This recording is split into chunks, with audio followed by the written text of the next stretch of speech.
Hey, welcome in Huntsville. Another wonderful good morning to you. Thanks for waking up with us. What do you love about Huntsville? What makes this a great place to be? Everyone here is very genuine and very kind and friendly. You never hesitate to speak up and say hello or good morning or just acknowledge the person walking by. The thing that I love most about Huntsville, I love the peace that Huntsville brings. I love the peace that it gives me. I feel accepted and part of the town and like I belong here. Huntsville is where my lovely wife lived when I met her, so I moved here. So I'm pretty thankful for her.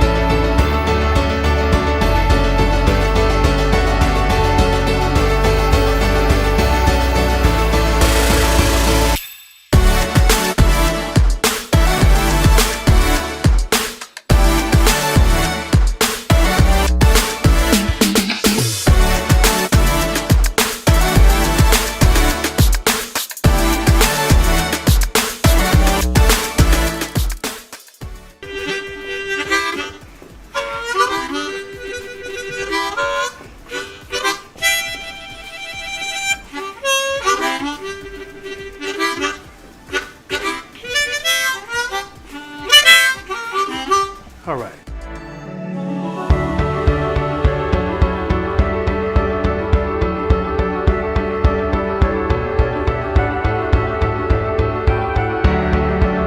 We're bucking for you in Huntsville, Texas.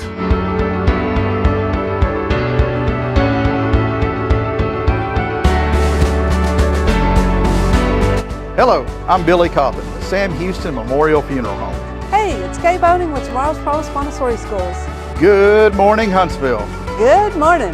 Hey, I'm Karen. I'm Toy. And I'm Denise. And from all of us at Walker County Federal Credit Union, good morning, Huntsville.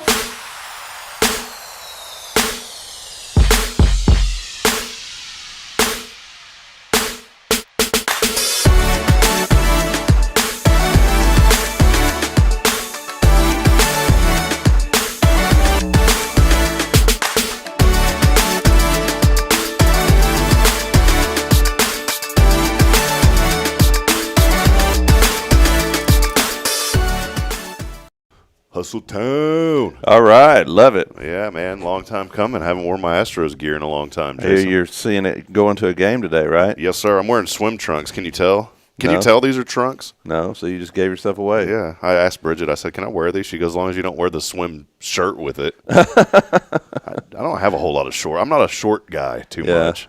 You're a short guy. Yeah, I like wearing shorts. I mean, you're a tall, short guy. How tall are you, Jason? 6'2". 6'2". We're the same, man. Yeah. But see, you got a better build than me. I'm 6'2", 242. I need to lose about 42. That's my goal. Nah, man, you don't need to lose 42 pounds. You'd be a rail. You don't think so? No, I mean, I don't weigh that much less than that. I weigh like 6'2". I mean, 6'2". I'm like 235, something like that. Oh, okay. But see, you got muscle, man. I've got like hamburger. That's what I call it. I need to lose weight too.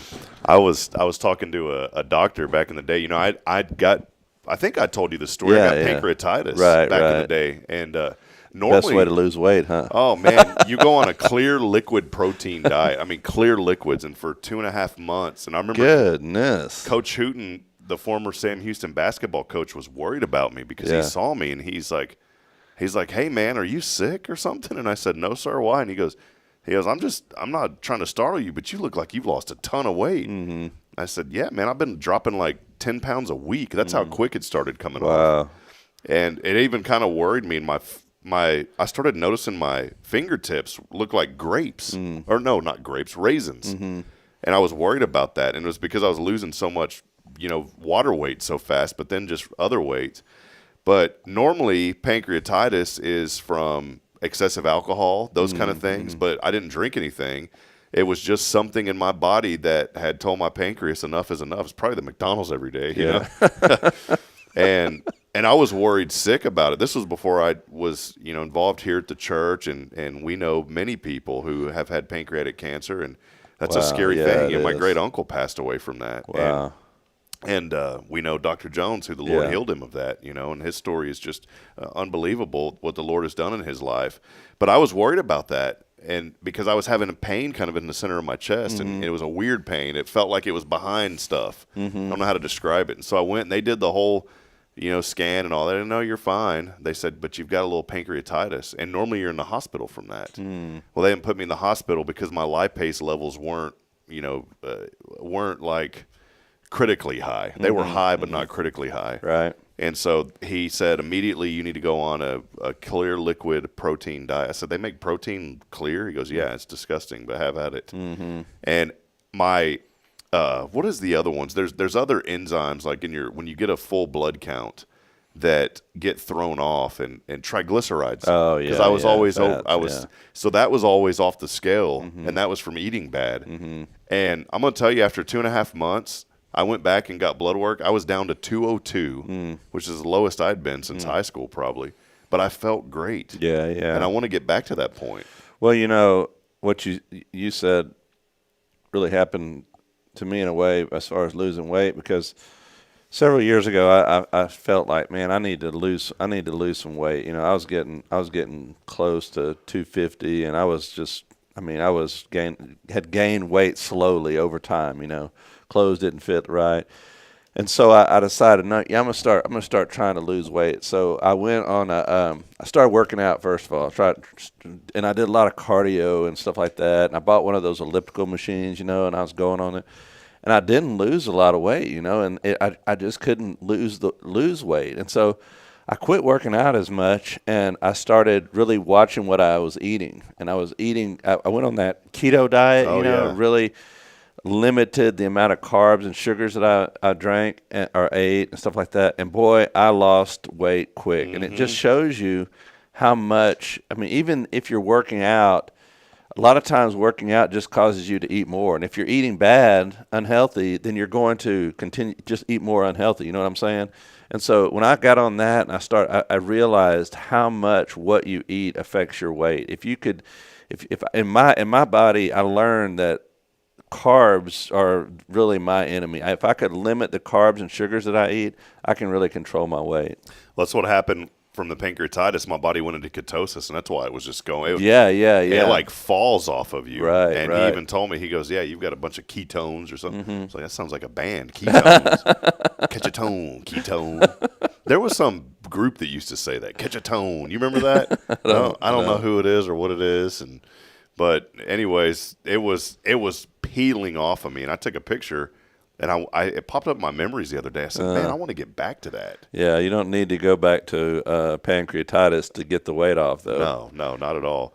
So that is kind of the key, and there's other things, chemicals in your body and stuff sometimes that do trigger stuff as well, but a lot of it, and this is a life lesson. This is the inspiration this morning. It's the life lesson, too. A lot of what we deal with truly comes down, and it's hard. I'm not doubting anybody, because I know that things are hard, but it truly comes down to self-discipline. Yeah, it does. Even being a Christian, and I say the word self, but as Christian, it doesn't rely on self, it relies on Christ. Yeah. But we do have to have the self, and we need to pray for the self-discipline, to get in the Word every morning, to pray every morning. We need to pray. Say, Lord, help me every day to wake up in prayer, to read the Word, to get immersed in you. And it comes down to self-discipline, working out, eating healthy, all that. Eating mind, body, spirit. What you said, I was reading before you came in, and you were running a little bit behind today, and we're on our summer schedule. Yeah. But I was just reading what I was looking at the scripture, because we're on this Hebrew series, and what you just said really reminded me of this verse where in Hebrews chapter 5, he says, about this we have so much to say, and it's hard to explain since you have become dull of hearing. For though by this time you ought to be teachers, you need someone to teach you again the basic principles of the oracles of God. You need milk, not solid food. For everyone who lives on milk is unskilled in the word of righteousness, since he is a child. But solid food is for the mature, for those who have the powers of discernment, trained by constant practice to distinguish good from evil. Talk about discipline. That's exactly what he's talking about there. He's telling them, hey, it's time for you to grow. It's time for you to grow up. You got to discipline yourself. I teach my kids that, or try to teach my kids that each and every day. You have to have self-discipline. It's not about me getting behind you and saying, do this, do that, do that. In the summertime, the schedule's not there. But hey, you have to go to bed on time. You have to learn to get up on time. You have to be self-disciplined because it affects every area of your life. That's it, man. What a timely message. This is great. We're going to end the show. I'm going to start running. I'm going to start running right away this morning. Me too. I always preach to myself. Yeah, it's time to move on, right? It's time to eat some solid food. And then I'm going to the ballpark today. So, some hot dogs. Hot dogs are coming my way. So, but it really is. I love that, Jason. We do want to welcome you in. Nice little opening monologue here with Jason Bay, pastor at FBC. Of course, I'm Rob Hipp. Thank you for hanging out with us here on a very thankful Thursday episode. And here we go again, 5:38. It's time to lose weight. See, it all flows together, Jason. So, and I think it says tomorrow's promise. So I apologize for that. I forgot to update that to First Baptist. So, that's okay. We love tomorrow's promise. We're hooking up tomorrow's promise today, but we are here. Thank you for joining us. Do us a huge favor. Let us know that you're out there this morning. And as always, tell us what you're thankful for today. We love seeing those comments. And so just comment in.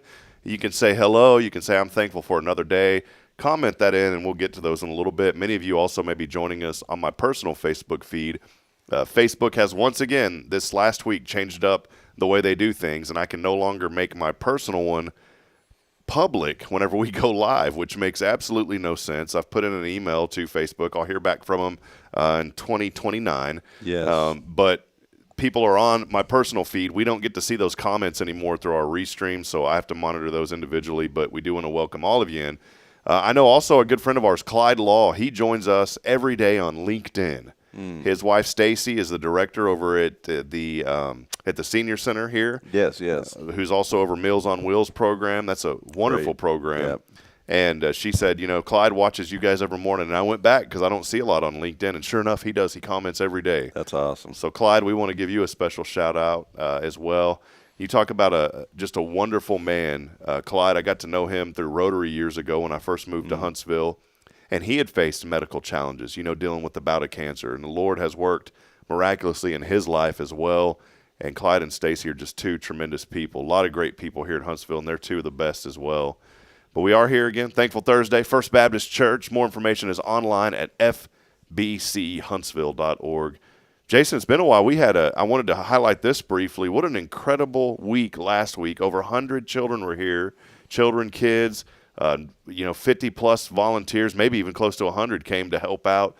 Vacation Bible schools going on all over the city, but we had such an amazing, in my short, almost 3 years here now, I feel like this last year was the best one we've had. It was just awesome to see the Lord move. Oh, man, it's always a wonderful time. I love Vacation Bible School. It was a time whenever I gave my life to the Lord when I was 10 years old at a Vacation Bible School in Cypress, Texas at Metropolitan Baptist Church. I gave my life to the Lord, and my kids love it. All my kids have, the ones that have accepted the Lord up to this point, have all accepted the Lord during Vacation Bible School. It's been one of those life-changing events. It's the center of our summer, what we look forward to and emphasize. And this year we had 20 kids make decisions for Jesus Christ, 17 of those first-time commitments. And then we will have our baptism service this Sunday. We have a lot of those kids will be baptized, and baptism is a public profession of our faith. We believe in not necessary requirement for baptism for salvation. We believe those kids are going to be with the Lord, but that is definitely a public profession of faith, and they're going to be baptized this Sunday, and we're excited about that, just to celebrate them and their decision, and they're so excited. And two of those are my children.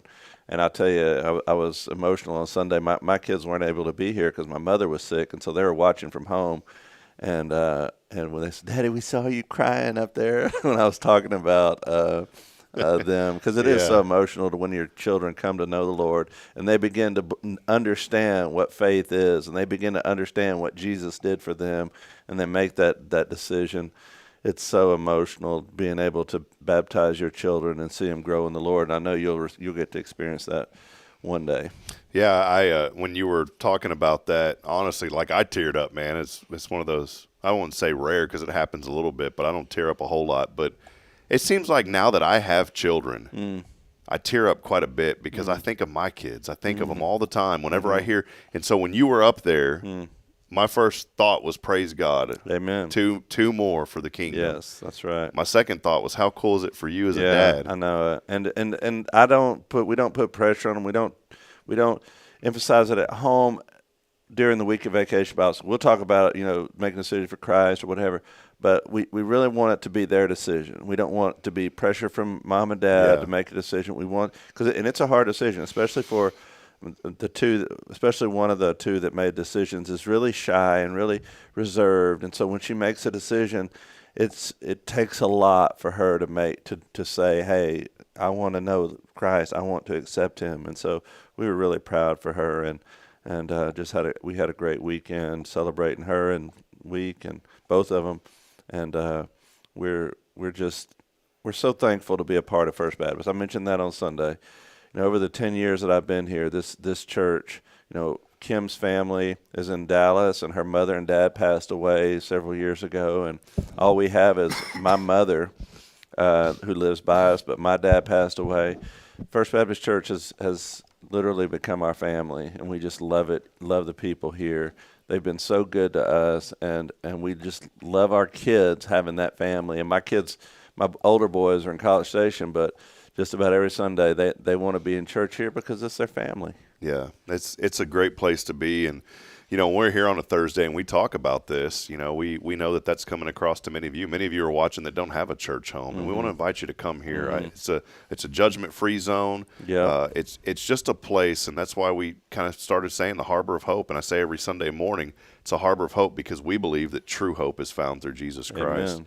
And I was just talking to a friend about that the other day, and it's neat. Going back, the third thing that happened whenever you were talking about your little girls, I thought about mine, and I said, I can't wait for the day that they do that. Yeah. Braylon and I, she's almost 4. We talk about things, and I'll say a little prayer that's kind of like the sinner's prayer, and she's starting to ask me questions about, well, what is this, Daddy, and how does this work? And what really choked me up the other night, and it was a beautiful thing, she remembered my dad. And she remembered going to the hospital the last time we saw him. And she goes, Daddy's Papa sick in heaven? I said, no, baby. He's completely healed. Amen. And she goes, did Jesus do that? I said, yes, he did, sweetheart. And then she goes, did Jesus die on the cross and shed his blood for us? And I said, yes, he did, sweetheart. That's awesome. And then she goes, I love Jesus. So she's learning, at that age, they're not fully ready yet, but she's learning. Absolutely. And like you said, I don't ever want to pressure her into anything. Mm-hmm. But it's really neat on Sirius. You have Sirius XM? No, I don't. Well, I get it for $4.95 a month. That's why I have it. That's great. Because every time it jumps up to the $29, I don't pay it. Mm-hmm. All right. Now, I'm not cheating the system because the system exists for a reason. I don't pay it. It doesn't matter. It's not like it's a bad thing on your credit. They just say, well, this guy doesn't want anymore, so they'll disconnect it. So then at that point, I'll call them, and I'll say, hey, I'd like to reactivate my Sirius XM. Oh, yes, sir, we canceled it because you didn't make your last payment. I said, well, I don't really want to pay the $29.95 a month. And you keep talking to them, and they'll get you down to $4.95. Golly. So I've been doing this for about 4 years now. You're committed. Yeah, I'm committed. And I enjoy it because, like the old school radio dial. We were talking about this on the show the other day. You had the needle, right? Yeah. Someone was telling me that's why, I think it was Jason Thompson. He knew about Case 101, and they called it Case 101. Well, it wasn't 101. It was 100.7. But they called it 101 because on the close to the dial. Yeah. Because on the old school radio dial, you get it right there, and you're close to it. You don't know what a 0.7 is on an old school radio dial. Well, you can only go left to 88 and right to 108. And if you went all the way to the right, you'd tear up your radio if you kept trying to turn it. Yeah. Well, on digital radio, it just resets. It goes right back to the beginning on most of them. Well, by accident, I turned the knob to the left, and channel 460, the very last channel on the Sirius XM dial for my package, 460, is the Billy Graham channel. Oh, that's cool. And again, we said the word timely earlier. It's been so timely hearing his sermons. Yeah, some of those sermons are so classic. Well, and in the first one I ever heard, he's preaching in Fargo. Oh, my gosh. Back in the 70,000 people showed up. One of the biggest he ever had. Yeah. Oh, you betcha. They were out there. You betcha, don't you know? They brought their bags that day. But he said something. And again, this was, you know my story, Jason, and my career. I felt like the Lord's going to put me in this. I had mentors telling me, not speaking pridefully, but mentors had told me. They said, 5 years, you're probably going to be in the NFL or the NBA. That was the track that I felt. And a friend of mine had said nobody had ever went from never calling a game and not even understanding how the game worked to being a Division I broadcaster in the span of 5 years. And he said, you've done that. It's something to be proud of. And I never really thought of it like that until one of my best friends told me that. He goes, there's guys that have worked 40 years that have never progressed. And he goes, you've progressed that much. And so I felt like, man, this is the track, right? And then things changed. And we all know the story. And I won't go back into it, but we came back and I felt like, family was the most important. And I had a lot of colleagues call me and tell me that they wish that they would have made that decision because they said we missed out on our children growing up because you're always gone. Yeah. Well, here's this is where I'm going with all this, Jason. I heard this the other day. I had to write it down because my brain, I never remember anything. And so here it was. Sometimes what inspires you is not what you end up doing. So for me, it was the broadcasting, college sports. That was my inspiration, right? But here's the other part. It's about finding your purpose. Absolutely. And, man, that just like you, and I always say this, and you're a humble guy, and you don't like me lifting you up, but I always will, so too bad. But you had said one Sunday morning, a service, you said, it's not necessarily about our dreams, but think about the dreams that God has for us. That was the number one thing that radically changed my way of thinking. And then this the other day was just the sugar on top. You always hear when we're talking to kids, you can be anything that you want to be. You can be anything that you want to be.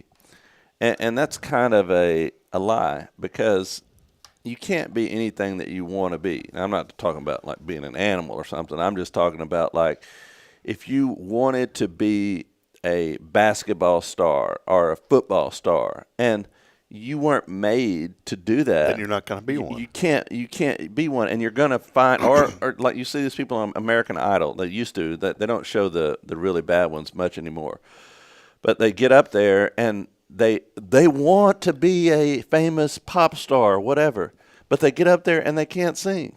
And it used to be Simon. I don't even know who's on there anymore, but he would have to tell them that this is not for you. This is not for you, and they would leave crying and whatnot. And I saw an interview with him after that, and he was talking about how he felt like a lot of times he was doing them a service. He was. Letting them know that hey, you need to choose something else, do something else. But what I always say is you can be anything and everything you were created to be. You can be anything and everything that you were created to be. The secret's not finding out what you want to do. The secret is finding out what you were created to do. That's so good, Jason. Find your purpose. Yeah, and that's exactly what you're talking about. Exactly what Billy Graham was saying in that quote you just read is finding your purpose it is so key to doing what God has created you to do and finding that fulfillment and joy in life. I never in a million years, you talk to me in high school and college, ever in a million years thought that I would be a pastor. Even when I was going to seminary, I wasn't planning on being a pastor. That just wasn't in my estimation of what I wanted to do or be, but God had other plans. I love that. We used to go down to church at Lakewood in Houston, and Pastor Joel had said his famous quote is, "I just didn't know I had it in me." That's what he always says because he ran from it for a long time. Yeah, he was behind this, and his dad John, who was a great minister, John always wanted him to. He said, "One day, I think this is your calling. This is where I feel like you're going to do one day." And he goes, "No, I don't think so. Dad, I'm just going to stay behind the scenes." And if you don't know his story, it's really cool. He was brokering media deals back then. Joel was doing that for his dad, and he was really good at it. And there was a story about how they were trying to get on a TV station, to own a TV station back in the day. And we see this with First Baptist Dallas. They own radio stations now that are reaching they own stations in Waco now. Right. But he was trying to broker some deals, and they didn't fall through. And then later on, another opportunity came along that was even bigger than that one.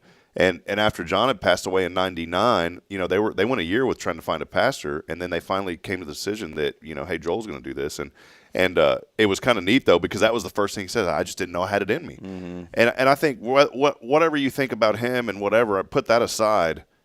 We don't realize what God has instilled in us, and that's where I'm going with this. And just like you said, I didn't know I was going to be a pastor one day. I didn't know I was going to be working in ministry. I mean, as a Christian, we're all working in ministry. Yeah. Don't ever forget that. Don't feel like just because you're not on a payroll at a church that you're not a minister. every person who is a Christian is in the ministry of Christ. You are a minister in your own right. And so I think that's important to think about. But there are things today, somebody's listening today, Jason, I believe, that's saying, I don't know my place. I don't know my purpose. Number one, I think just pray and say, Lord, continue to keep me on the path that's following you. Because when you remain in faith, God's going to reveal that plan and that purpose. It may not come tomorrow. It may not come for 10 years. Absolutely. But when you're in faith, you are constantly in pursuit of him. Absolutely. And you look at back, all those things, when you look back on your journey, all those things add up to where you're going for sure. They all make a difference. Your journey led you to here, and all those things were important. And it's just like I always talk about David. Before he could lead the people, he first had to lead the sheep. And you may look back and think, well, he's a shepherd. What does that have to do with being a minister? Well, God was teaching him lessons all along that would be useful. And you have to look at it that way as well, is that everything that you go through is leading you up to where you are. And just trust God that there's a purpose and a plan behind it. I wanted to share something. A good friend of mine last night posted this. I think he posted this morning, actually. Let me double check here. But Brian Adams is the analyst for Sam Houston for the Huntsville Hornets. I had the privilege of working with Brian for a few years, and he and I became pretty good friends, really close friends. And it was neat what I saw him post last night or this morning. Maybe it was last night. There's a picture of Brian standing talking to a group of people. This group of people wasn't just any group of people. It was the folks at Restore Texas Ministries here in Huntsville. Many of us have heard. I think I've had somebody on from that organization. But Brian said this, and here's the thing: when you publish something on Facebook and it's got a globe on it, it goes public. So we're just the audio part of Facebook here right now. So Brian said this. He said, "Tonight was one of the coolest experiences I've had in probably the last 20 years. I got to speak to about 25 people that are trying to turn their lives around at Restore Texas Ministries in Huntsville. I was about to start my work day last week. I'd gone into a restaurant to get my bite of breakfast, and when I came out, the sticky note was on my driver's side window. And the sticky note, and he took a picture of it, it says, 'He is always with you,' Isaiah 43:2. And he said, I came out, and he goes, that note has changed my life. And he said that he read that, and he said, this gave me the courage to get up and give my testimonial and encouragement and hopefully make a difference. And he said, if I had helped just one person tonight, then it would have been a big success. And he said, God is great. Again, you never know what one little seed is going to plant in somebody's life. And just, with Brian, broadcasting, he doesn't realize, and he does now, but I don't think he realizes in that moment before how God has been using him and preparing him for things like this. And I think of a lot of it in my broadcasting career that I would have been so nervous to talk to people.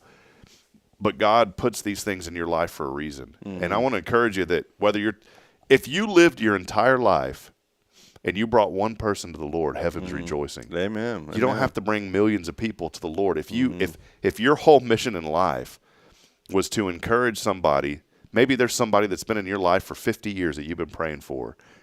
And if it's that one person that comes to know the Lord, you've done your job. Yeah, I mean, we see America over the past 50 years move away from faith in a lot of ways. And if you could just reach your own family, we would be, where we would be as a nation. We'd still, but when I was going to seminary and learning all these things, the church was really in a steep decline as a whole, as the American church. But I really do believe we're seeing a resurgence of the church in a major way. We're seeing a revival take place, especially among our younger people. And it's an exciting time to be a part of the church, because many people didn't, as they looked at the statistics, they didn't see this day coming, but they didn't know what God can do. They were trusting in man's efforts, not what the Lord can do. But I do believe we're seeing a major resurgence of faith among young people and all people. But I think young people especially are seeing the need for a relationship with Christ and a relationship with one another. Well, one other thing, Jason, then I'll flip gears. I want to recognize somebody that I was at last night. Then we'll take a break and we'll have news. You get news. All right. I haven't got the new intro ready yet. Oh, yes. A friend of mine called me yesterday or 2 days ago, and he's been up at Dallas. There's a huge Methodist church up there. I think it's one of the largest in the United States. And one of the presidents used to attend that church when they lived up in that area, former president. And he had went up there. So this young man used to be the kind of media director for Sam Houston State University. Well, as God would have it, and he always does, he connects you with people that are, that you find people and you connect with them immediately. Well, this man, Tommy, became one of my good friends at the university. Immediately, he was the first person that I befriended at Sam Houston State University when I was broadcasting there. And Tommy and I had kept in touch, and we still use the sound machine that he bought, that he and his wife got Braylon whenever for our baby shower. We still have it, little Sam. We use it every night. She goes to sleep to the static of the sound machine, and that's just the friend Tommy's been. He's thought about our family and me. And long story short, he ends up taking a job up at this big Methodist church up in Dallas to help them with their productions, and built this world-class studio for their broadcasting, for their live streaming and all that. And he was sending me pictures when they were working on it. And, this church has thousands of members, and it was incredible what he did. Well, an opportunity came along back here close to home in College Station. And he said, I couldn't pass this up. And so now they're bringing him on to help build up their media. And this church has a few thousand members as well, but they were looking for somebody. And Tommy had heard about it. And so he took the job. And here's what's cool about it. Is he and I were just sharing faith on the phone the other day, and he said he's excited to get back close to this area, and I've really missed him. Well, now he's coming back close, and so he and I have already discussed meeting up and helping each other with what he's doing at his church and what we're doing here at First, and so we're going to swap ideas, and he knows this stuff in and out. And so yet again, here's someone that God puts in your life that he moves on, and you think, okay, well, we're still going to be friends from a distance, but now coming full circle, I would have never imagined 5 years ago when I met him that we'd be talking about media ministry, and that's what we both do now. And I just think that's incredible how the Lord works. Yeah, I know you're going to mention this, but I just on the heels of that, it shows you, like you were talking about first when we began talking about this, the Osteens, and how he was first in the media, behind the scenes, and then when he came to the ministry, that whole thing blew up. But a large part of that was knowing the importance of getting the message beyond the walls of the church, the media aspects of church, what they're doing online, what we're doing on the radio, what we're doing in multimedia is so, so important nowadays. And that's why one of the reasons we wanted you to be a part of what God is doing here, because we truly believe that in order to reach people, you have to reach beyond the walls of your church. Yeah, it goes back to the Great Commission in Matthew, go and make disciples of all nations. And that's what we're called to do. And all nations means with your church that you have now, continuing to make disciples in your own church. It means outside of these walls in your community. But the Bible doesn't say just do it in your church and just do it in your community or just do it in your region, of all nations. To the ends of the earth. And I remember a pastor, I was talking to him about that, and this was years ago, Jason, when I was still, and I'm excited to announce I'm at 0.01% right now of what I need to know. It's awesome, We're all there. I finally got to 0.01%. I was 0.001. I'm finally at 0.01. But I remember this pastor, I was talking to him years ago, and I said, we put such a heavy emphasis on these foreign missions. Why do we do that when we have people right in our own backyard? And he told me that. He goes, we are ministering to those people in our backyard, but he goes, but the Bible teaches us to make disciples of all nations. Right. And we can't forget that. Yep. I've never been a fan of the grass is greener on the other side. We got to take care of our own grass and water it first, which I agree with that. But we also, in a spiritual way, relating to that, we need to go out and we need to reach people beyond the walls. And everybody has a purpose and a plan that the Lord has put in their life, and you just got to continue to seek that. So yeah, for sure. So good discussion this morning. All right, we're done. We're going to go working. No, I'm just kidding.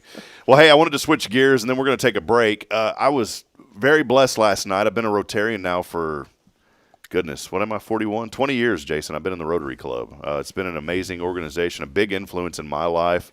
And the Rotary Club is the whole motto of Rotary, started by Paul Harris in Chicago well over 100 years ago. It was just a group of men got together and said, let's talk about business and ways that we can better our community in Chicago. Paul Harris started this, and it's grown to almost every country in the world now. There's thousands and thousands of Rotary clubs. One of the neatest things is when you travel, you get to visit other clubs. They're very big on attendance.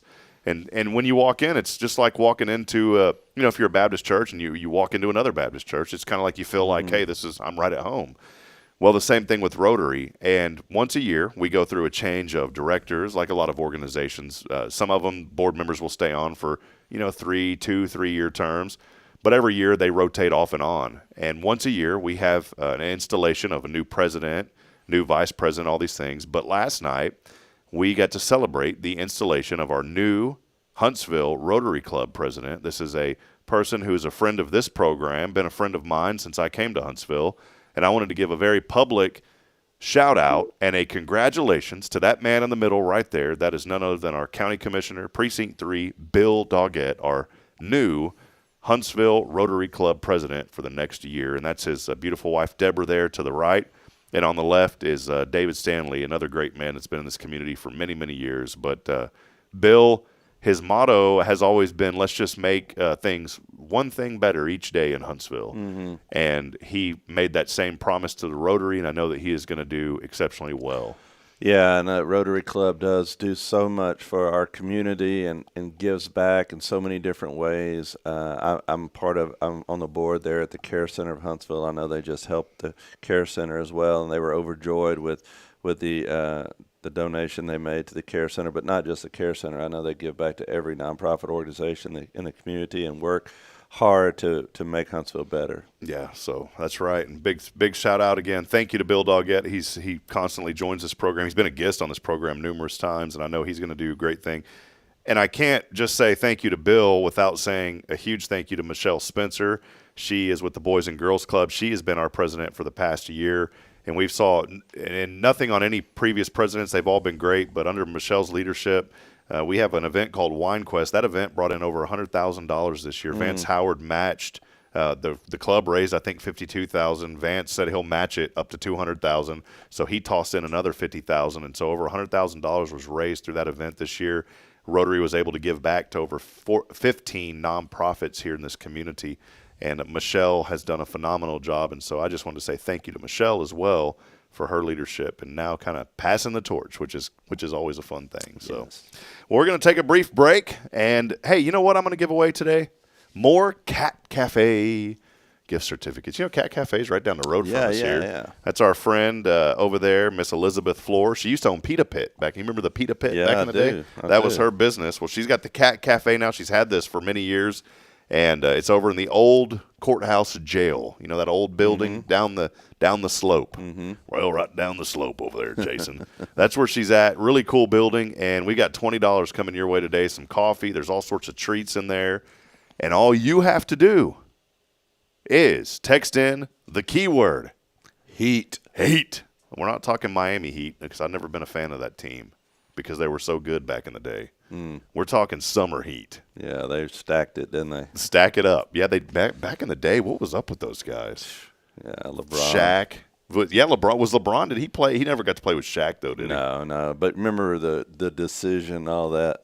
Do you remember that? No, You don't remember the show that ESPN did called The Decision with LeBron when he chose to go to Miami? They made it this big deal. Oh, it was a huge deal. They took over the airways for him to, and he got all kind of flack for it though. So I mean, it backfired on him majorly because everybody thought he was going to do this big production on ESPN to say where he was going to go, and so they thought it meant that he was going to go. He was going to do the right thing and go back to Cleveland, and that's why he was making this big production about it. That this is his chance to show he's a humble guy and all that. No, man, he pulled the rug out from those guys in Cleveland. They burned his jersey.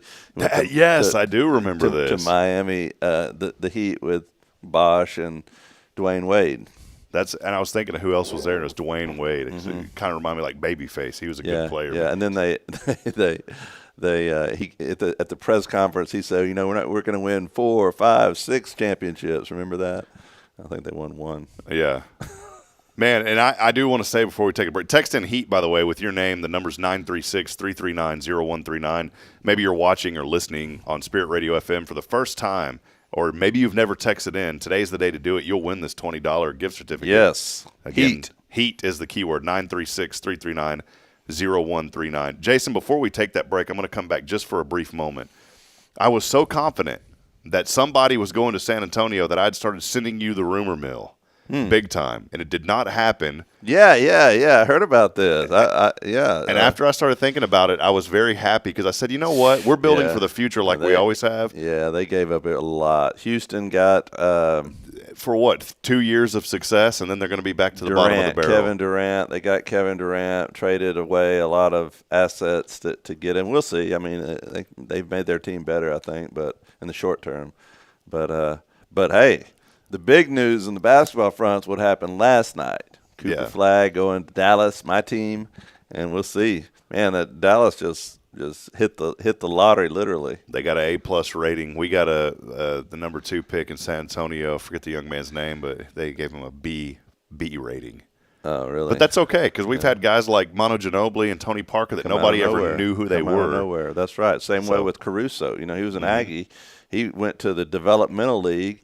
Then he got finally with the Lakers, and then won a championship with them. And then they traded him to Oklahoma City, won a championship with them a couple of nights ago. So, I mean, and then Caruso, I followed his career since he was at A&M. But when he was at A&M, you know, he was kind of an accessory player, but just a hard-working player. And then he went to the developmental league and worked his way all the way up. You never know. Well, we're rooting for the Spurs, Jason. You're rooting for the Spurs. Yeah, I said don't include me in that weird talk, man. All right, we're going to take that break now, I promise. As always, our Thankful Thursday is brought to you by First Baptist Church, a harbor of hope here in Huntsville. Go to our website. Find out more information online at fbchuntsville.org. We'll take that brief break. We'll be back in a moment. More to come. This is your show. It is Good Morning Huntsville. Stay with us, please. The church should be transformational. And maybe you've never been to church, or maybe life has left you feeling lost, but Jesus says, "Come to me, all you who labor and are heavy laden, and I will give you rest." At First Baptist Church, Huntsville, a harbor of hope, we're not trying to fit in with the world. We're here to help you step into something greater, a fresh start, a new life in Christ. Join us this Sunday at 10:45 and see what God can do in your life. Visit fbchuntsville.org. Hope is here, and we're saving a seat just for you. Loving Jesus, loving people side by side. In this harbor of hope, we are safe inside. Hey, I'm Denise Olivas, Business Account Specialist at Walker County Federal Credit Union. One of the best things I hear from our members is how they love being treated like they're important, like their family. Sure, our members love things like low rates on loans too, but combine that with the friendliest and most helpful service in town, and you've got Walker County Federal, taking care of our members. It's what we do. We are Walker County Federal Credit Union, member NCUA. At Tomorrow's Promise Montessori Schools, we're not just a place where children pass the time. We're not a daycare. We're a child care center focused on growth, learning, and discovery. Every day, children engage in meaningful activities that build confidence, independence, and a love for learning. From reading and math to social and practical life skills, our students are active participants in their development. Ready to give your child something more? Visit tomorrowspromise.info and discover what makes our school different. Tomorrow's Promise Montessori Schools. Education you can trust. Hi, I'm Billy Cawthon, manager of Sam Houston Memorial Funeral Home. We know times of loss are tough, and you need a place to feel comfortable and cared for. At Sam Houston Memorial Funeral Home, we pride ourselves on being with you during those really tough days. You can rest assured that we will be on your side and by your side every step of the way. Thank you for your trust. Sam Houston Memorial Funeral Home, supporting families every day, every step. This is Guardian Defense in Huntsville, Texas, a trusted family-owned and operated gun store and range in the heart of East Texas. Guardian Defense is your one-stop destination for Texas LTC, NRA basic pistol and rifle courses, pistol refresher training, as well as a wide selection of quality firearms and ammunition. At Guardian Defense, empowerment is within reach through their Texas DPS-approved license to carry classes. Certified instructors will guide you through every facet of firearm safety, conflict resolution, and the pertinent legal aspects. Book now to become proficient and responsible in handling a firearm with complete confidence. For the eager learners, the fundamentals of pistol and rifle usage await discovery in their comprehensive 8-hour NRA basic courses. You're invited to connect with Guardian Defense on Facebook and Instagram or give them a call at 936-293-0364. You can also visit them online at guardiandefensellc.com. Guardian Defense, your reliable partner in mastering firearm safety and acquiring quality firearms in the heart of Texas. Imagine a voice of hope reaching every corner of Huntsville, from homes and hospitals to prison walls. That's the heart of Spirit Radio. We're a truly local 501c3 nonprofit, and we're raising $25,000 to build our tower and get on the air. With your help, we'll broadcast encouragement, truth, and the love of Christ across our community and across the world through the Spirit Radio FM app. Visit spiritradio.fm and give today. Let's bring light to Huntsville and beyond together.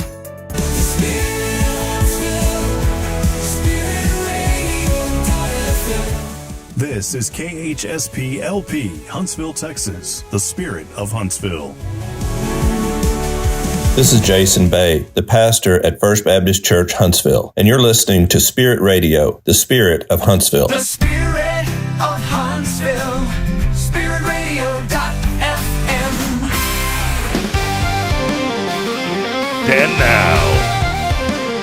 That's like always saying, and now. Coming at you live, 8:28 in the morning, 8:29 now, 1 minute early from Studio J, 1229. It's Jason Bay with news you definitely can use. Take it away, Jason. Oh, Rob, you definitely have a future in this. Yeah, right. Broadcast. That was awesome. I love it. Viewership just went down to 2. Come back, please. No, they didn't go because of the interview. They left because of who you're introducing. No, not at all, man.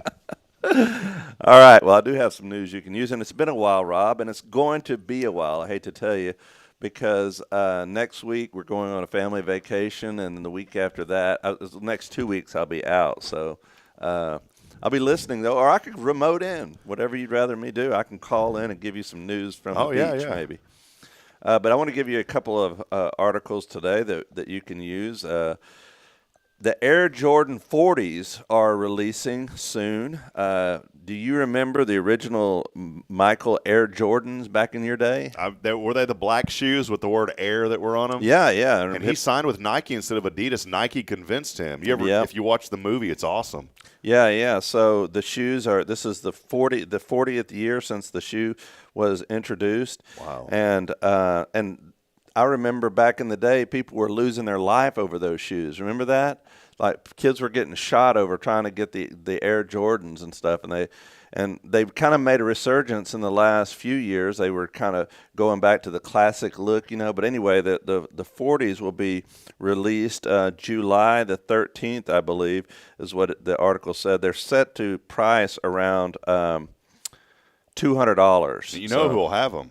Who's that? Lee Barron will have them. Yep, they're a Nike authorized distributor. Yeah, yes, they will have them. July 12th, I'm sorry, and Jordan's brand's website and other third-party retailers will have them, and so if you want to pick up, they're not bad looking. See there? I mean, they're not so outlandish. Well, they could do a better job on the photo with the shoelace. That's kind of just thrown in there, for $200, Jason. Yeah, for $200. I just had to find something to complain about on it. Yeah, and check out this on the bottom of the shoe is like an angle. See that angle? It's like a little angle there. I know the people on can't see it at home, but there's like an angle shaped on the shoe. What's cool about that is that it's angled at the degree of 40 degrees, and it's to remind or to symbolize that it's the 40th year anniversary of the Air Jordan. So cool.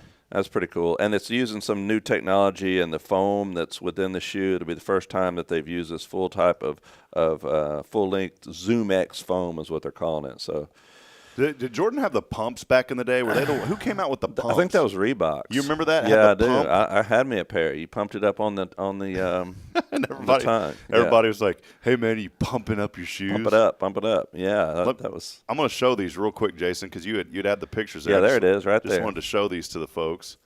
So there they are, the new. If you like tennis shoes, there you go. My boys love the new tennis shoes. Now I don't know about $200 worth of tennis shoe, but There it is. Yeah, pretty awesome. All right. Yeah. All right. So there's one thing that you can definitely use. A few other things. Speaking of anniversaries, the 50th year anniversary of Jaws is coming up in July. Did you watch Jaws back in the day? I never got into it. You never did? No. Oh man, I remember watching that as a kid, and it scared me to death. I was scared to take a bath, I think, for a while. Somehow Jaws was going to come out and get me. But yeah, so they're having all kind of things on different shows. There's a documentary coming out about the making of the movie and what went into it. So is Shark Week still a thing? Do people still? Yeah, is that still is. TLC started that, right? I don't know when it is, but this is a documentary, Jaws at 50. It will air on National Geographic in July. So check that out if you're into Jaws. Well, and if you go back now, 50 years ago, and you look at it, you can tell. I mean, it was pretty. I did watch some part of the movie. Yeah. I don't think I ever watched it all the way through. It does look that shark though looks pretty fake. But now, like when you're young, you're like But now you're like, come on, man, that thing looks like it's made of paper mache. I'm surprised it didn't rot up and fall off on that show. Speaking of movies, Arnold Schwarzenegger. You like Arnold Schwarzenegger? I love Arnold, man. Okay. The Governator. Yeah. So what's your favorite Arnold Schwarzenegger movie? It's just cliche. Terminator 2. Yeah. So that's probably the most popular franchise is Terminator. But in this article that he did for People, he reveals which movie made him the most money. Kindergarten Cop. Close. I love that one and Jingle All the Way. Those are my two favorites. I love those two. Yeah. No, it wasn't either one of those, but close. Is there another guess that you have before I tell you? No. Danny DeVito. Do you remember? Oh, Twins. Yeah. That one made the most. That one made him the most money. And Twins. So there you go. I don't know if I ever saw that movie. What was the one where? Oh man, what was her name? He was an undercover spy. And his wife didn't know about it, and then she finally. Oh yeah. That was a good movie. Yeah, that was. What was that? That was like they have him drugged or whatever, and he's like, it's the truth serum. Yeah, They're like, what's going to happen? He's like, I'm going to cut this off, then I'm going to kill you. And then that's what happened. He's like, I'm going to do this and this and this, and then you're going to be dead. Back in the day, he was in so many movies. He was in a lot of different movies. Man, that's bothering me I know now. it's going to bother you. What was that? Arnold, let's see, Arnold Schwarzenegger, like CIA movie. Yeah. Which one was it? Come on, AI. See, the AI is working. True Lies. That was True Lies. Yes, I remember that movie. I'm starting to think of all these now. Total Recall. I love that movie. Total Recall. That was another good one. Yeah, there was a bunch of them. I mean, he was in a lot of movies. But anyway, I had a nightmare. That's crazy to think that Twins. Yeah. I had a nightmare about Total Recall. Oh, really? When I was a kid, because I watched it. Uh-huh. It was the part where before they release the atmosphere, and he flies out there onto the Martian, and his eyes are bulging out, and he's all, did you ever see that? And that scene scared me to death, and I used to think that was going to happen to me when I went outside. Anyway, there's a couple of things you can use as far as movies are dealing with. Anyway. I appreciated this article. I found it, and it says people are just realizing what the I in iPhone stands for. Apple uses the I before all of its products: iPad, iMac, iPhone, iOS is what they call their operating software. Do you know what the I stands for in the Apple product iMac, whatever. I'm just going to think of a word, intelligent. That was a guess by some people. Other people, this article lists all the different things, but Steve Jobs revealed before he died what the I stood for, and the letter I, signified just simply the internet. And the reason why is because in 1998, internet technology was at its genesis, and the iMac that was released then stood for the internet, because this computer was incorporating the internet into their computer. So that's crazy. This is, I guess, when you know you're aging, because there was we were alive during some of the coolest things when technology really just bolstered. Got to witness that firsthand, going from no computers to now what we have now. And I was talking to a young lady yesterday, and I said, I bet you weren't. And I hate to put it in this context, but, just like people a lot of times will say stuff about, they'll relate something to COVID. They'll say, well, after COVID or before COVID, that was a definitive point in history. For me, a lot of times it's 9/11. And when I'm talking to somebody, I'll say, well, you remember before 9/11 or after? And I was talking to a young lady yesterday, and I said something. I said, wait a minute, you weren't even born when 9/11. She goes, no, I was born a year after. And it's just crazy because I remember that like it happened yesterday. Just like when the internet started to take off. I remember as a child, dialing into the hometown bulletin board service before you could get on to all these big services. And those were some really cool days, and we got to witness all that. Yeah, I know it. I remember the first time. I remember where I was the first time that I logged on to the internet. It was at my grandmother's house. I had just gotten a new computer, and it had one of those, the CD-ROM with AOL on it. And I popped that thing in, and it was like you got free, however many hours. Like 50 hours. Yeah, whatever it is. And it was already auto-loaded onto the computer, and you just logged in. I still have that same email address that I started with back in the AOL days. Yeah, so it's pretty. The time does go by so fast. The kids today, they don't even like my kids.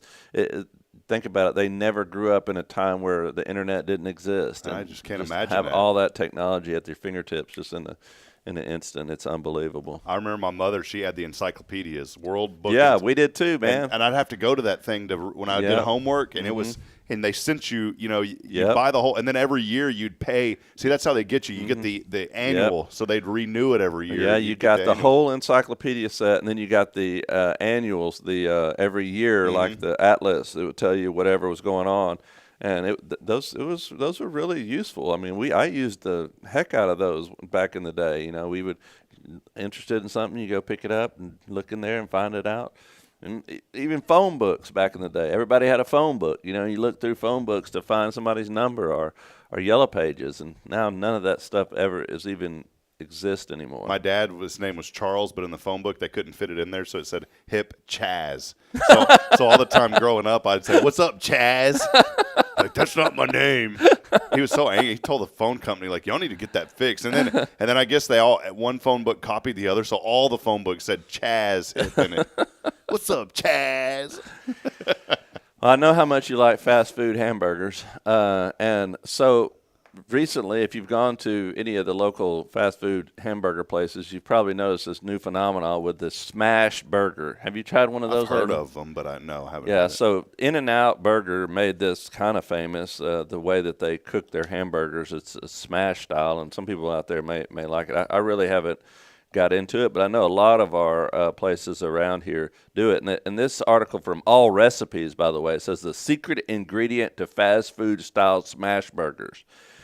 And it says you already have it in your refrigerator. And the key to this article, they say the key to the smash burger is they cook it with mustard. Put a little bit of mustard on the burger, and you smash it down, and it creates kind of the mustard with the griddle creates some sort of like a caramelization of the meat, and that's what gives you the smash burger taste, is the little bit of mustard you put on the meat before you smash it down. So, you're a burger guy, right? Yeah, I love burgers. Well, I think the burgers for me, I think it is in the family blood. Yeah. And I always said back in the day, if I could never figure out what I was going to do, I was going to do this. And it was my family owned a San Antonio landmark back in the day. Have I ever showed you this, Jason? No, I have never seen this. So check it out, man. Let me. I don't know if you can see that. I'm trying to zoom in here. It's not letting me zoom in. Was that on that screen there? Yeah. It's people can see it on the stream. There we go. So this is a San Antonio landmark. This was cool stuff back in the day, man. I wanted to show this here. So it's in your blood. It's in the blood. This was a little hole in the wall, and all of the Spurs players back in the day used to eat here. Maybe that's why I'm a big Spurs fan too. But there you go. Little Hips back in the day. Little Hips. A little hole in the wall, and they made burgers the size of a plate, 12 inches. I mean, these things were massive. Now, is that part of your family? Yeah, that was one of my great uncles. Okay. Uncle Quincy. All right. Had that, or Uncle Dickie. My sister, if she's watching, she'll tell me I'm wrong. I forget which one it is. But this was the closing day that they decided to close the restaurant. What had happened is they called him Snooks. That was his nickname. Okay. My Uncle Snooks had I think his LD, Lane Dixon hip. I think Snooks was his nickname.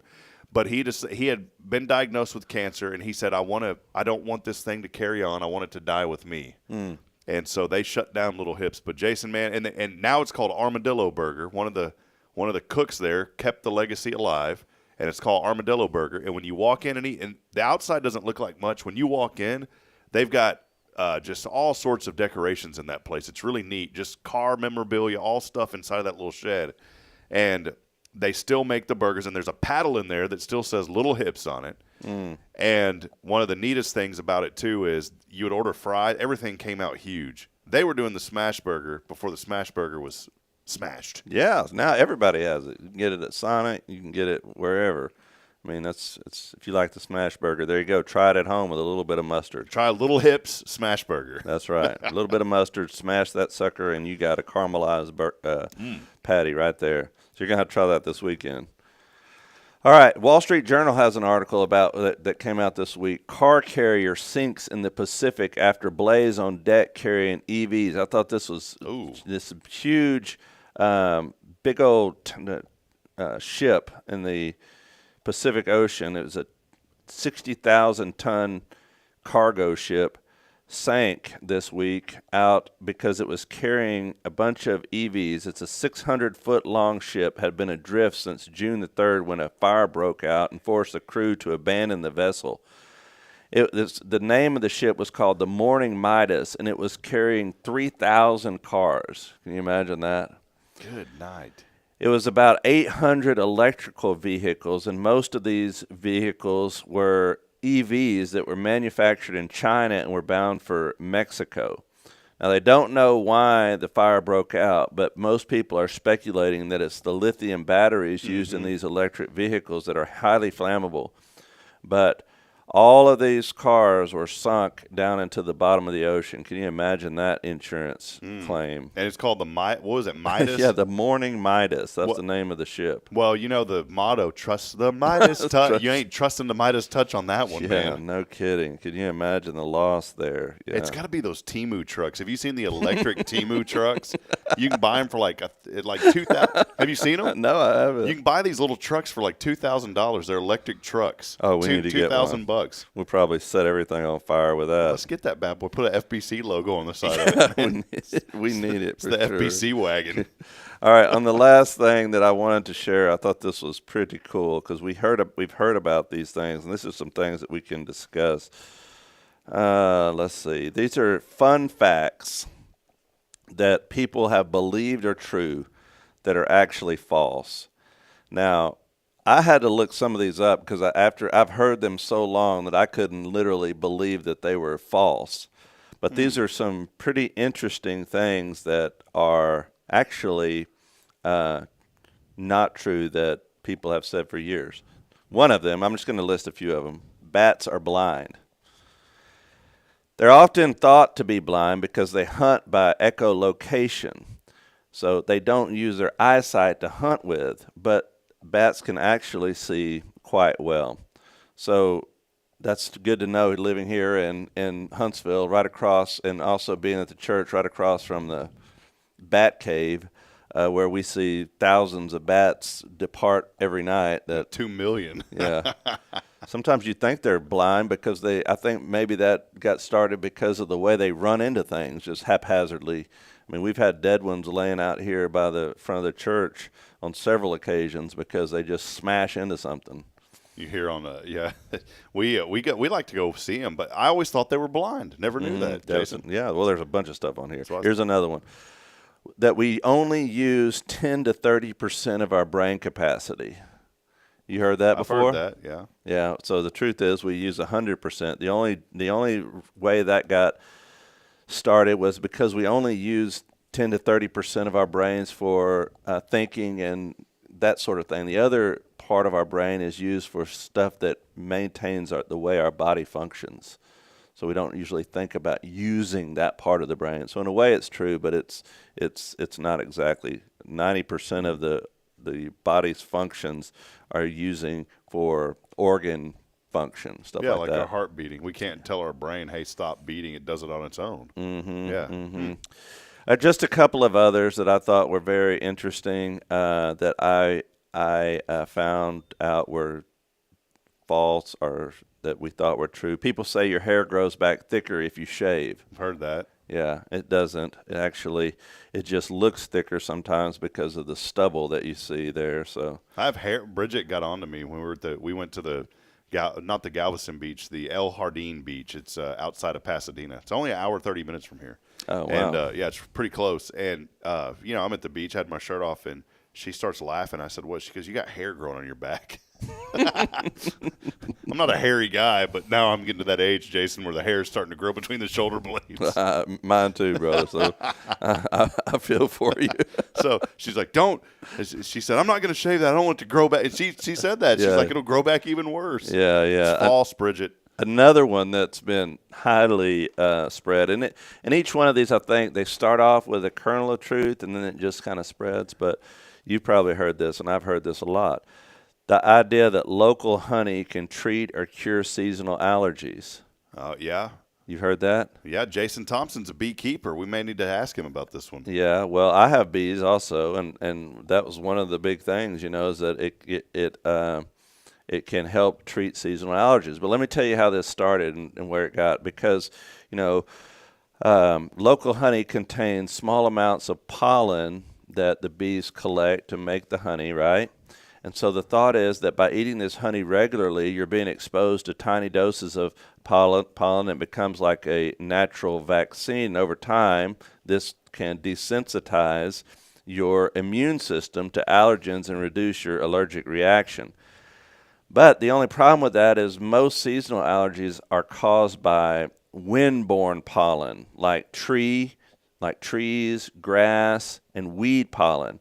Not the pollen bees typically collect, like flower pollen.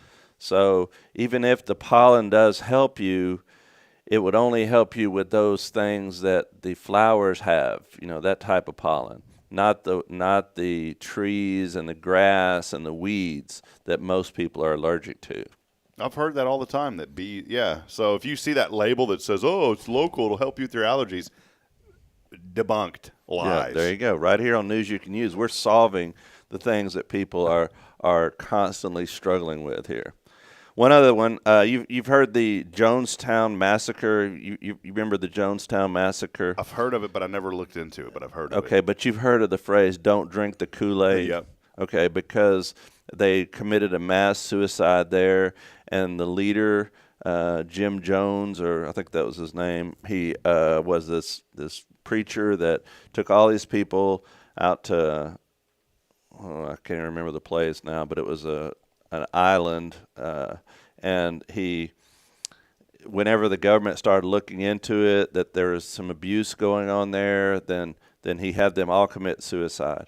And actually, it wasn't Kool-Aid that they were drank. They actually drank Flavor Aid. Remember the old Flavor Aid? They didn't even drink the real thing. They drank the knockoff version. Well, that's the problem. We should have had the real stuff. Flavor Aid. Yeah, that was like the cheap brand next to the Kool-Aid. Yeah, there you go. Oh, another one, really quick, that you've heard this probably, that you lose most of your body heat from the top of your head. Your mother probably told you that when you went outside. That's why you got to wear a toboggan. Yeah, you got to wear a hat or something because you lose most of the heat from the top of your head. Scientists say that's not true. You lose the same amount of heat from your head as you would do from any other part of your body that would expose. The percentage of heat that you would lose would be equivalent to any other part of your body that was exposed. The only problem is most of the time our head is exposed, and there's a lot of exposure there. They say about 10% of your body heat can be lost. They probably think that because heat rises. So that's Yeah. where, see, I don't know where that came from. I hate to read these, Jason, because then it starts making it. It's messing you up. It's throwing you off. Well, it makes me disrespectful to my mom. Like, you're wrong, and these have been passed on for generations. Here's one that I didn't know, that I knew because of my degree in background. You've heard of the phrase "sweating like a pig." Mm-hmm. Well, pigs don't they don't sweat. They don't actually sweat. That's why they're in mud holes all the time. Is because the only way they have of regulating their temperature, cooling themselves down, is through panting. And a lot of times they can't pant fast enough to cool their body temperature. It's not that pigs like the mud necessarily. It's just their way of cooling themselves down because they can't sweat. I always say the phrase sweat. I always say, man, I sweat like a hog. I've always said that. Mm-hmm. There you go. Sweat like a hog. You're missing it. And last one, you can catch a cold from being outside in cold weather. You've heard this before, right? That one's true. That'll debunk every grandmother and mom in the world. Well, here's the thing. A cold is a viral infection, so most of the time the cold that you get is from being around other people. So actually, a cold is caught from being inside rather than being outside. And in cold weather, a lot of times we're inside more often than we are outside. So being inside and confined with other people is generally why we get colds in the winter. See, I was splashing in puddles one time in the middle of a heavy downpour. Yeah. And I got soaked. And then the next day I got strep throat. And I remember my dad saying, well, you got strep throat because you didn't dry off. Mm-hmm. So that's false. Man. I don't know. I'm just reporting the news, brother. I don't make it. Page number 2. Dissing all the mamas and grandmas. Yeah, everybody is just going to their computer, to their AI, looking up all these fun facts to prove that I'm wrong. And if I'm wrong, hey, be sure to correct me. We need your input, and also it helps our algorithms. Well, I do have to ask you this. Yeah, they're listening right now. Viewership rise. Quick question for you, Jason, because I know that Granny Bay watches this show periodically. Oh, yeah, she does. Anything that your mom has ever told you growing up? All of those. Yeah, the honey one for sure. You know, we got bees, and that was our selling tactic. The cold one for sure. I mean, every one of those. That's why they stuck out to me, except the Flavor Aid one. When I would see. When I would scratch my, when you're a child, it seems like you're more prone to scratching your eye. And I'm not talking scratch. I'm talking about like dust gets in it or something, and it hurts. It's awful. My grandmother used to pour milk in my eye when that would happen, and she said that it soothes your eye. Remember that? Did you ever have that mercurochrome? Did your parents ever have that mercurochrome stuff? Mm-mm. It's like they call it like monkey's blood. Oh, yeah. That's what I knew it was like iodine. Yeah, my dad called it monkey. He put that on everything. Everything. It didn't matter what happened. You just had this. It'd ruin your clothes. I don't even know if you can get that stuff anymore. But, yeah, my mother swore by that back in the day. And it probably did work. My dad used it like crazy, and as he got older, his skin was real frail, and he had that stuff all. I think it was like tattooed into his body because my poor dad had that. If he was still here today, he'd be telling us about it because he used to watch the show. He'd be telling us right now. But man, that stuff was everywhere. Yeah, and he called it that. I'd cut myself. Well, come over here, let me put a little monkey's blood on it. Yeah, right. And it was like it's like the PVC purple pipe cleaner. Yeah, had like the same thing, man, with that little foam on it. And I was like, Dad, are you sure this is that pipe cleaner? Like the semen or whatever, That was one of the things that we lived by back in the day. Let us know before we take our final break, and when we come back, we'll ask you, but what are some home remedies that maybe your parents back in the day used to tell you, or what are some that you tell your children? And we'll be more than happy to debunk those for you here on the show. We're trying to give you some news you can use here. Take away generational traditions. Today, they're gone. Just like that guy from Nature's Balance. You don't understand. It's gone. They're going to be gone. Absolutely. So we'll take one final break. Your final opportunity this morning to text in to win. We are giving away $20 to our friends at Cat Cafe. And all you got to do is text in the keyword heat. Heat. Not the Miami Heat, but just text in Miami Heat just to aggravate Rob. Yeah, you could put Miami Heat in there and we'll still get the text. Because it says heat. 936-339-0139. That's the number to text in. 936-339-0139. We'll take that final break. We'll call a winner when we come back. Also, your time to shine. We'll have a quick look at your weather, and we'll wrap it up when we come back. It's your show here on a very thankful Thursday. This is Good Morning Huntsville. Stay with us, please.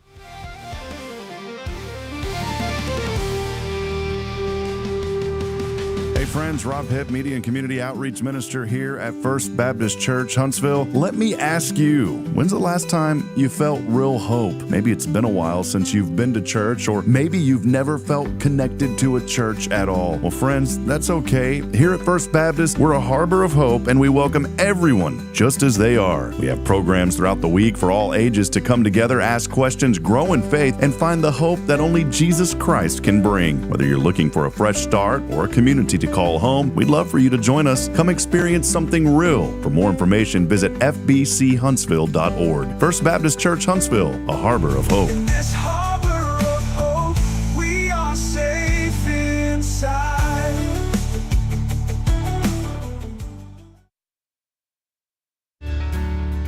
Hi, I'm Billy Cawthon, manager of Sam Houston Memorial Funeral Home. We know times of loss are tough, and you need a place to feel comfortable and cared for. At Sam Houston Memorial Funeral Home, we pride ourselves on being with you during those really tough days. You can rest assured that we will be on your side and by your side every step of the way. Thank you for your trust. Sam Houston Memorial Funeral Home, supporting families every day, every step. At Tomorrow's Promise Montessori Schools, we're not just a place where children pass the time. We're not a daycare. We're a child care center focused on growth, learning, and discovery. Every day, children engage in meaningful activities that build confidence, independence, and a love for learning. From reading and math to social and practical life skills, our students are active participants in their development. Ready to give your child something more? Visit tomorrowspromise.info and discover what makes our school different. Tomorrow's Promise Montessori Schools. Education you can trust.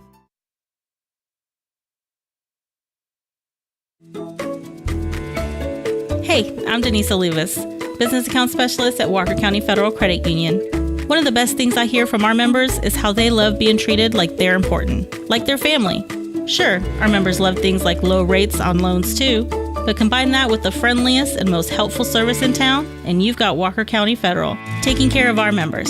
It's what we do. We are Walker County Federal Credit Union, member NCUA.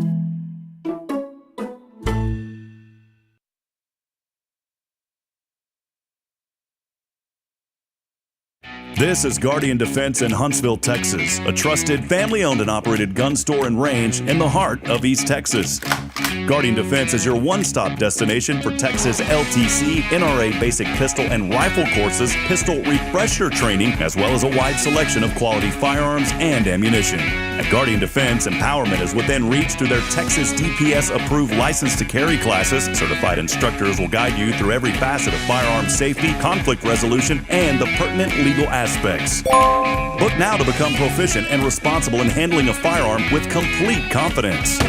For the eager learners, the fundamentals of pistol and rifle usage await discovery in their comprehensive 8-hour NRA basic courses. You're invited to connect with Guardian Defense on Facebook and Instagram, or give them a call at 936-293-0364. You can also visit them online at guardiandefensellc.com. Guardian Defense, your reliable partner in mastering firearm safety and acquiring quality firearms in the heart of Texas.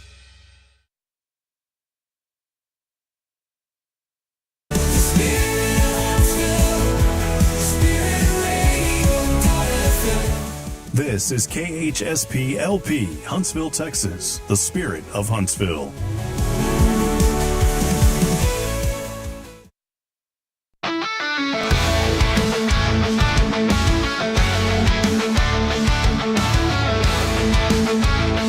All right, back at it. Final segment here on Good Morning Huntsville. You think if people like changed their accents, you could tell where they were from? Could you do that? Are you pretty good at deciphering accents, Jason? Now, you, Rob, are really good. I think it's because you have a great radio voice, but you're really good at different voices. In fact, as we grow this radio program platform, there's all I'm envisioning all sorts of characters that you can develop. But for me, it's really hard to disguise my voice or try to change my accent. And I know I got one, so go easy on me. Show grace. Well, you could, Jason. I'm horrible at it. I try to you're great. I do British accent. People are like, that don't even sound British. Don't ever do that again. I'm horrible at it. Good day, mate. Yeah, I can't do it. No, that's not British. Yeah, see, that's what I do. They'll be like, change your accent to a Spanish guy, and I'll be like, righto, and they're like, that's not even close. Remember that scene in Dumb and Dumber? You know that movie? Oh, I love that movie. Pretty bird, Petey, pretty bird. He says, where are you from? She's like, Austria. He said, well, good day, mate. Yeah, it's like it's not even close. Oh, that's fun. That's one of my all-time favorite movies. You know, it's the best part's when that guy, they give him rat poison at the restaurant, and they're like, oh, they think he's joking, but the guy's dying. Oh, man, that's classic. Yeah, classic movie. 77 degrees, 94% humidity as you're up today. Hey, yesterday we had some thunderstorms roll through the area. Pretty torrential rain for a little bit yesterday, lightning. In fact, Jeremy and I were in the sanctuary here at the church, and the light sizzled like that. Tss, and then right after, a big old bolt of lightning struck right outside the church. But we could have a chance of those type of thunderstorms again today. It'll be 89 degrees, 40% chance of those storms overnight. Things will clear out, low as 72. And then on your Fridays, we get set up for the weekend.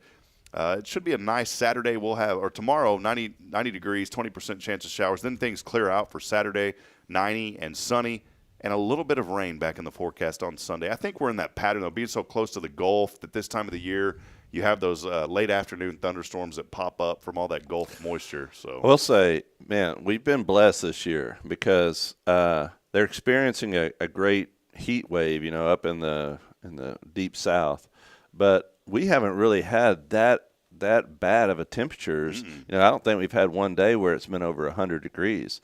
We've been really blessed with some milder summer so far, it seems like. And then in addition to that, we've been blessed with sporadic rain. You know, we've all the grass, the farmers out there that raising hay for their cows and whatnot have been really blessed this year with an abundant amount of rain, especially this late in the summer already, to be blessed with sporadic rainfall, which has really helped the grass. Jason Thompson hooked me up with a bunch of tomato plants, and I grew them. I only grew 4 of them, but man, and it's the little cherry tomatoes, the yellow and red ones. Mm-hmm. Man, those are good. And you know, I've only watered those twice, and normally you got to water those pretty good. I've only had to water them twice because of all the rain that we've received over the last month. Wow, it's been great. So it's good. We got a list of home remedies right there, bro. Yeah, check that out. Yeah, I was going to mention this real quick. Autumn Wheaton, can you read that, Jason? I can. I probably could if I tried real hard. We were talking about this on the show the other day. You have to do like this whenever you get Put a potato slice, small and thin, and put that on a splinter secured with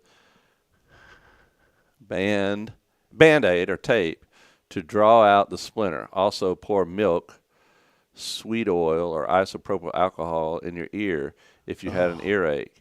We would just lay there, letting it sit in for a bit. Yeah, that's from Autumn Wheaton. I know the alcohol will work, especially if you have the high alcohol content, because that's the same thing that's in swimmers here. In fact, yesterday, one of my daughters, oh my gosh, one of my daughters, my youngest one, she came in and she had water in her ear, and all night pretty much we were dealing with that. But we did find some swimmers here, which I think is like as long as it's like over 90%, it's effective. I mean, you put it in there and it draws that water out. Did I ever show you what they pulled out of my ears? Did I show you? Yeah, you showed me that. It's gross. It's like the size of my thumbnail. And man, I was having trouble hearing. And my ears were itching. And I cleaned them. I put water in my ears, and I used the Q-tips and all that stuff. But I guess over the years, something decided to make its way down. And I bought a camera on Amazon. Oh, no, I got one of those too, bro. Those are worth it. I couldn't get it out, and it scared me. I said, man, did this grow into my ear canal? So I went to Dr. Young. And they ended up charging me like $100 because they had to pull that. It took like 30 minutes. He brings in a lady, though, and she's like, oh, I'll get it. And she's like, how do I use this, doctor? And she starts, I was like, ow. I said, I don't want you messing with this. What was it? I mean, what did they use? Did they use a tool or did they use water? No, they used a water machine that's high-powered water. Right. And they squeeze it, and then they have it's like little mini pliers, man. Oh, really? Because I did have years ago, I had like a little grass seed that got stuck in my ear. Did it start growing? And no, it was bad though. It messed up my hearing. I could hear it in there, and I tried to get it out just like you. I used every home remedy there was, and nothing was working. And so I went to the doctor, and they basically did the same thing that you can do at home with one of those ear flush kits. You know, they have you lay on one side, they put put that stuff in your ear, and then they lay you on the other side and they flush it out, and they did that. It's scary when they do that. Yeah, That's loud. It is loud, but it made me. I mean, I was a believer in it afterwards, and so I do that from time to time just because it made my hearing so much better just to clean my ears out. I wanted to go back one moment whenever we were reading Autumn's thing. You didn't do it right, Jason. I wanted to call you out on this. We're at the age now when you read stuff that you can't see, you're supposed to go like this. Yeah. Or this right here. Yeah. You have to do it. We were talking about it. We were joking on the show the other day. I don't know what it is about the upper lip, but you got to show part of your teeth. And you have to go, yeah, if you have teeth, right? Yeah. All right, well, let's head over. Hey, if you're the person that does that, we love you. So yeah, we love you. I'm at that age to where I'm having to start doing that now. So, all right, let's head over to that phone line real quick. Here we go. We have a winner today. Did they text in Heat or Heat? Miami Heat? They just put Heat.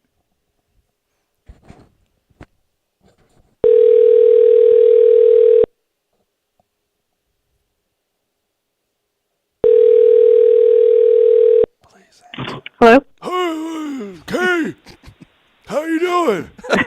See, there we go. She already knows. Nice try, Rob. Hey, Kay.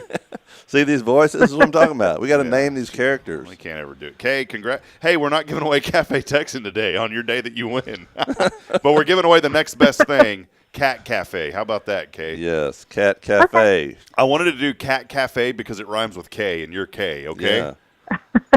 You definitely want to try this out. Sounds great. Thank you. So I know you're busy, but congratulations. And we get to ask you. I know, Kay, this is Kay Boning, Tomorrow's Promise. Jason gets to ask you the question today, Kay. Yeah. What are you most thankful for about living in Huntsville? Oh, living in Huntsville, the people are great. Yeah. Praise God. All right. Well, Kay, I'm glad you're feeling better, and you get $20 to Cat Cafe. Okay, Kay? All right. Thank you, guys. All right. Have a blessed great day. Bye-bye. I know Miss Kay is very busy. So that's Kay Boning, Tomorrow's Promise. She texted in. The randomizer got her today, so she's the winner. That's awesome. Cat Cafe. Okay, Kay? Wonderful. All right. Well, fun day today. Jason, thanks for hanging out with us. I'll be going to the Astros game today with Jason Thompson and looking forward to that and their family. So it's going to be fun. I haven't been in a long time. I haven't been either. I went by there just yesterday. We were taking my son to camp down there at the University of Houston and passed by there and looked over there and realized they changed the name of the stadium again. It's not the Minute Maid Park anymore. What is it now? I don't even know. It's a weird name. Man, I may call Jay. I may not want to go now. It makes all the difference. The name of the stadium. Well, that's like the Cowboy Stadium. Did they finally name it AT&T Stadium? I think so. But and they built that stadium and there's this blank panel on the outside of it.